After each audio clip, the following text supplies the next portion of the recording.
اس سے نفع و فائدہ ہوگا، نقصان کا سوال ہی پیدا نہیں ہوتا۔ میں گھر کے اندر گر گئی تھی اور میرے ہاتھ کی کلائی ٹوٹ گئی تھی، پھر میرا ہاتھ ایسا ٹیڑھا ہو گیا تھا۔ میں نے ڈاکٹر کو دکھایا، اس نے پلاسٹر لگایا 15 دن کا، اس کے بعد اور پھر 15 دن کے بعد 1.5 مہینے کا لگایا، اس کے بعد کھلا جب پلاسٹر تو میرا ہاتھ ایسا ہی تھا، صحیح نہیں ہوا تھا۔ تو پھر میں نے ڈاکٹر کو دکھاتی رہی 3-4 مہینے۔ اس نے کہا کہ آپ کا عمر کا تقاضا ہے تو ایسا ہی ہاتھ رہے گا۔ میں کہا اللہ یہ کیسے ہو سکتا ہے کہ میرا ہاتھ اس طرح ہی رہے۔ پھر میں اس کے جڑے کے پاس گئی، اس سے کرایا، ہومیوپیتھک کا علاج کرایا، کسی سے مجھے صحیح نہیں ہوا۔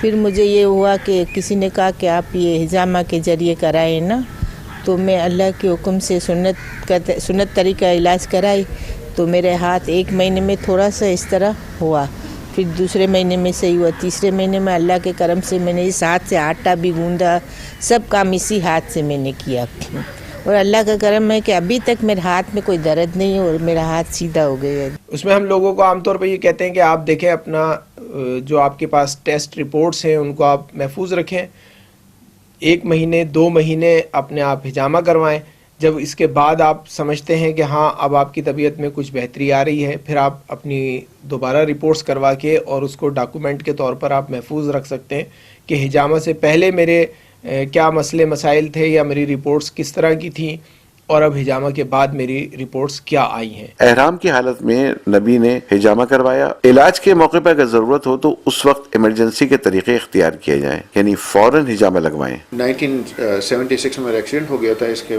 نتیجے میں میرے دونوں ہاتھ ٹوٹ گئے تھے۔ لیٹ 80s میں پھر میرا کار ایکسیڈنٹ ہوا جس میں میرے نیک اینڈ بیک ہرنیٹڈ ڈسک ہو گئی، اور اس کے نتیجے میں میرے ہاتھ میں نمنس ہونے شروع ہو گئی اور کمزور ہونے شروع ہو گئے۔ یہ آپ دونوں ہاتھوں میں دیکھ سکتے ہیں کہ یہاں پر گیپ نہیں ہے، یہ دبتا گیا اور اتنا کمزور ہوتا گیا کہ میری انگلی اور یہ میرا انگوٹھا بالکل کام کرنا تقریباً چھوڑ چکے تھے، جس کی وجہ سے میں اپنے ناخن بھی نہیں کاٹ سکتا تھا۔ سرجری کے لیے ڈاکٹر نے کہا، لیکن انہوں نے کہا کہ اس میں کوئی گارنٹی آپ کو نہیں دیتا کہ آپ کا ہاتھ سرجری سے بھی ٹھیک ہو جائے گا۔ اس کے لیے میں نے حجامہ کرانا شروع کیا۔ انہوں نے مجھے 4 ڈیفرنٹ پوائنٹس پہ کپس لگائے، اور اس سے الحمدللہ مجھے اتنا افاقہ ہوا کہ میری انگلیوں میں موومنٹ آ گئی۔ الحمدللہ میرے ہاتھوں میں آج گرپ ہے، آج میں ناخن کاٹ سکتا ہوں، اور میں اپنے ہاتھوں سے وہ کام کر سکتا ہوں جیسے بٹن لگانا، اور کوئی کام نہیں کر سکتا تھا۔ میں دن بہ دن کمزور ہو رہے تھے، تو الحمدللہ رب العالمین مجھے اللہ سبحانہ وتعالیٰ نے حجامہ کی وجہ سے شفا دی ہے۔ حجامہ کے خاص دن۔ کپنگ تھراپی کا طریقہ کار اپنی جگہ، مگر اسے 3 دن چاند کے حساب سے 17، 19 اور 21 کی تاریخیں حجامہ کے خاص دن ہیں جس میں شفا یقینی ہوتی ہے، جو کہ حدیث شریف سے بھی ثابت ہے کہ حضرت ابو ہریرہ رضی اللہ تعالی عنہ حضور صلی اللہ علیہ وسلم کا ارشاد نقل کرتے ہیں کہ چاند کی 17 تاریخ کو حجامہ لگوائیں تو ان میں ہر بیماری کے لیے شفا ہے۔ ابو داؤد، ابن ماجہ 3486، الحاکم 7476۔ حضرت انس بن مالک رضی اللہ تعالیٰ عنہ فرماتے ہیں کہ اگر کسی نے حجامہ کروانا ہو تو وہ اسلامی عربی حساب سے 17، 19 اور 21 تاریخ کو حجامہ کروائے، اس میں شفا کے زیادہ چانس ہوتے ہیں۔ تاریخ عربی کی مغرب سے شروع ہوتی ہے، تو 16 اور 17 کے بیچ کی رات کی جو مغرب ہے اس کے بعد 17 شروع ہو جاتی ہے، تو 16 کے بعد جو مغرب آئے گی وہاں سے جو 17 کے بعد مغرب آئے گی وہاں تک یہ 17 تاریخ ہے۔ اسی طرح 19 تاریخ اور 21 تاریخ، تو ان دنوں میں کوشش کرنی چاہیے کہ حجامہ کروایا جائے۔ اگر کوئی مجبوری ہو تو کسی تاریخ میں بھی کروا لے، اکثر اوقات اللہ تعالیٰ عافیت دے دیتا ہے، لیکن جو زیادہ بہتر دن ہیں رسول اللہ صلی اللہ علیہ وسلم کے فرمان کے مطابق وہ 17، 19 اور 21 عربی اسلامی حساب سے۔ کپنگ تھراپی کتنی عمر میں اور کتنی بار؟ حجامہ ہر عمر میں لگوایا جا سکتا ہے، مگر معمر اور زیادہ کمزور بوڑھے حضرات کو حجامہ لگاتے وقت احتیاط کرنی چاہیے۔ میرے دانتوں میں مسئلہ ہوا اور میرے مسوڑوں میں سوجن اور خون آنا، اور اس طرح میرے دانتوں میں بہت تکلیف رہی، اور آہستہ آہستہ کر کے میری داڑیں خراب ہونی شروع ہوئیں، اور پھر ایک کے بعد ایک اس طرح تقریباً میرے کافی عرصے میں جیسے